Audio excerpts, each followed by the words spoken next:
ଆଜିର 50ଟି ଅନୁଚିନ୍ତା। ଉଭୟ ନାରୀ ଏବଂ ପୁରୁଷଙ୍କ ପାଇଁ। ଆସନ୍ତୁ ଜାଣିବା। ନମ୍ବର 1, ମନି ପର୍ସରେ ଠାକୁରଙ୍କ ଫଟୋ ରଖନ୍ତୁ ନାହିଁ ଓ ଚାବି ରିଙ୍ଗରେ ଠାକୁରଙ୍କ ଫଟୋ ଲଗାନ୍ତୁ ନାହିଁ। ନମ୍ବର 2, ମନ୍ଦିରରେ ଥିବା ଦେବତାଙ୍କୁ ପୂର୍ବ ମୁଖା ଓ ଘରେ ଥିବା ଦେବତାଙ୍କୁ ପଶ୍ଚିମ ମୁଖା କରି ସ୍ଥାପନ କରିବା ଉଚିତ। ନମ୍ବର 3, ଘରେ ବୁଢ଼ିଆଣୀ ବସା ହେବାକୁ ଦିଅନ୍ତୁ ନାହିଁ। ନମ୍ବର 4, ଗାଧୋଇବା ଘରେ ନଖ କିମ୍ବା ଦାଢ଼ି କାଟନ୍ତୁ ନାହିଁ। ନମ୍ବର 6, ଅରଖ ଗଛ ଘର ପାଖରେ ରହିଲେ ଶୁଭ, ତାକୁ ନଷ୍ଟ କରିବାକୁ ଦିଅନ୍ତୁ ନାହିଁ।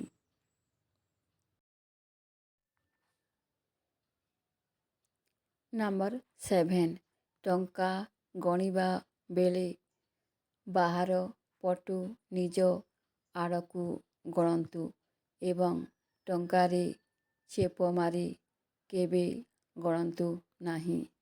ରାତିରେ ମୁଣ୍ଡ କୁଣ୍ଡାନ୍ତୁ ନାହିଁ ଏବଂ ଦାନ୍ତରେ ନଖ ଛିଡ଼ାନ୍ତୁ ନାହିଁ।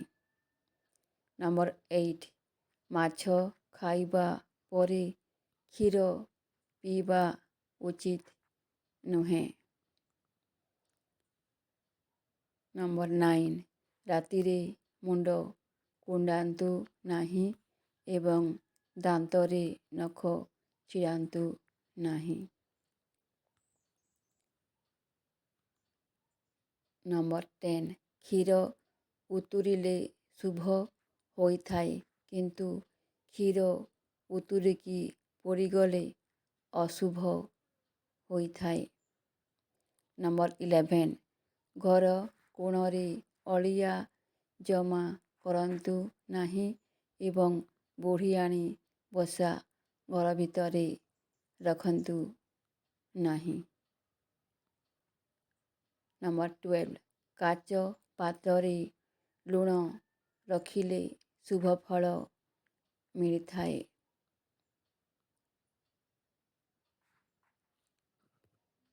ନମ୍ବର 13, ନଡ଼ିଆରେ ବାହାରୁଥିବା ଗଜାକୁ ଖାଆନ୍ତୁ ନାହିଁ।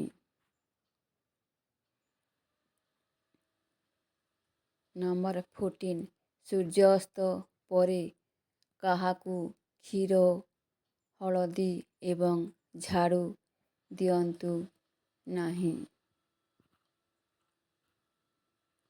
ନମ୍ବର 15, ଶୋଇବା ଖଟ ବା ପଲଙ୍କ ପାଖରେ ଜୋତା କିମ୍ବା ତେଲ ପାତ୍ର ରଖନ୍ତୁ ନାହିଁ।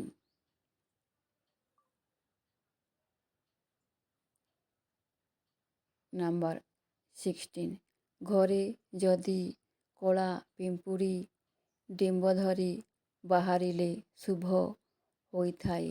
ନାଲି ପିମ୍ପୁଡ଼ି ବାହାରିଲେ ଅଶୁଭ ହୋଇଥାଏ।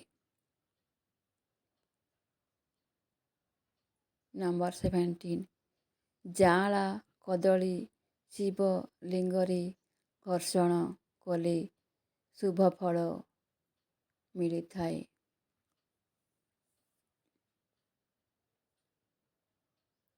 ନମ୍ବର 18, ସୁନାକୁ କେବେ ବାମ ହାତରେ ପିନ୍ଧନ୍ତୁ ନାହିଁ ଏବଂ ସୁନାକୁ ଲାଲ କିମ୍ବା ହଳଦିଆ କପଡ଼ାରେ ଗୁଡ଼ାଇ ରଖିଲେ ଶୁଭ ହୋଇଥାଏ। ନମ୍ବର 19, ହରଡ଼ ଡାଲି ସହିତ ଦହି ଖାଆନ୍ତୁ ନାହିଁ। ବ୍ଲଡ଼ ପ୍ରେସର ହାଇ ହେବାର ସମ୍ଭାବନା ଥାଏ। ନମ୍ବର 20 ବାପା ମାଆଙ୍କ ପାଖରେ କେବେ ମିଛ କୁହନ୍ତୁ ନାହିଁ। କୌଣସି ଗୁରୁତ୍ୱପୂର୍ଣ୍ଣ ସତକଥା ନିଜର ସ୍ତ୍ରୀକୁ କୁହନ୍ତୁ ନାହିଁ। ନମ୍ବର 21 ତୁଳସୀ ଗଛ ଶୁଖିଗଲେ ଅଶୁଭ ଲକ୍ଷଣ ହୋଇଥାଏ। ତୁଳସୀ ଗଛର ବୃଦ୍ଧି ହେଲେ ଶୁଭ ଲକ୍ଷଣ ହୋଇଥାଏ। ନମ୍ବର 22 ଠାକୁର ଘରେ ଗୋଟିଏ ଶଙ୍ଖ ନ ରଖି ଦୁଇଟି ଶଙ୍ଖ ରଖିଲେ ଅନେକ ଉନ୍ନତି ହୋଇଥାଏ। ନମ୍ବର 23 ଜୋତା ଚୋରି ହେଲେ ଶୁଭ ହୋଇଥାଏ। ଶନିବାରରେ ଚମଡ଼ା ଜୋତା ଚୋରି ହେଲେ ଅଧିକ ଶୁଭ ହୋଇଥାଏ ଏବଂ ମନ୍ଦିର ପାଖରୁ ଜୋତା ଚୋରି ହେଲେ ବହୁତ ଶୁଭ ହୋଇଥାଏ। ନମ୍ବର 24 ଅମାବାସ୍ୟା ଦିନ ଘର ସଫା କରି ଅଦରକାରୀ ଜିନିଷକୁ ଫୋପାଡ଼ି ଦେବା ଉଚିତ। ନମ୍ବର 25 କେବେ ଅଇଁଠା ଛାଡ଼ନ୍ତୁ ନାହିଁ କିମ୍ବା ଅଇଁଠାକୁ ସାଇତି ରଖନ୍ତୁ ନାହିଁ। ଏହା କଲେ ମା ଲକ୍ଷ୍ମୀଙ୍କର ଦୟା ମିଳିବ ନାହିଁ। ନମ୍ବର 26 ପାଞ୍ଚଟି ସ୍ଥାନକୁ ଜୋତା ପିନ୍ଧିଯିବା ଉଚିତ ନୁହେଁ। ନମ୍ବର 1 ରୋଷେଇ ଘର। ନମ୍ବର 2 ଧାନ ରଖିବା ସ୍ଥାନ। ନମ୍ବର 3 ଭଣ୍ଡାର ଘର। ନମ୍ବର 4 ମନ୍ଦିର। ନମ୍ବର 5 ତୀର୍ଥସ୍ଥାନ। ନମ୍ବର 27 ଘରକୁ ଫେରିବା ସମୟରେ କିଛି ନା କିଛି ସାମଗ୍ରୀ ନେଇକି ଆସନ୍ତୁ। ଏହାଦ୍ୱାରା ମଙ୍ଗଳଙ୍କ ଶୁଭ ଦୃଷ୍ଟି ପଡ଼ିଥାଏ। ନମ୍ବର 28 ଭୂମି ଉପରେ ଆସନ ପାରି ବସିକି ଖାଇଲେ ମଙ୍ଗଳ ହୋଇଥାଏ। ନମ୍ବର 29 ଘର ସାମ୍ନାରେ ପଥର ଜମା କରି ରଖନ୍ତୁ ନାହିଁ। କଣ୍ଟା ରଖନ୍ତୁ ନାହିଁ ଏବଂ କ୍ଷୀର ବାହାରୁଥିବା ଗଛ ରଖନ୍ତୁ ନାହିଁ।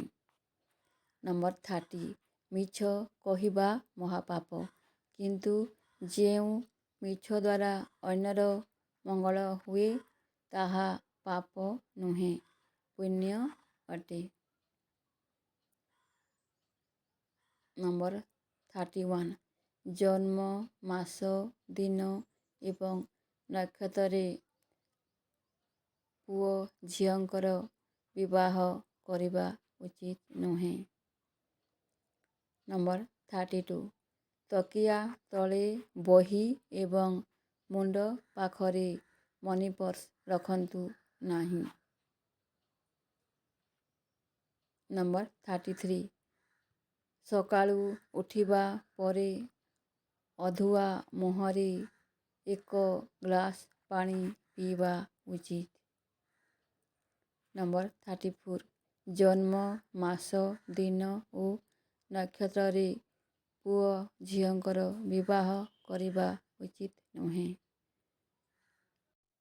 ନମ୍ବର 35 ଭାତ ପରଷିବା ପରେ ହାଣ୍ଡିକୁ ପୂରା ଖାଲି କରିବା ଉଚିତ ନୁହେଁ ଏବଂ ରୁଟି ପରଷିବା ପରେ ରୁଟି ରଖୁଥିବା ଜାଗାକୁ ଖାଲି କରିବା ଉଚିତ ନୁହେଁ।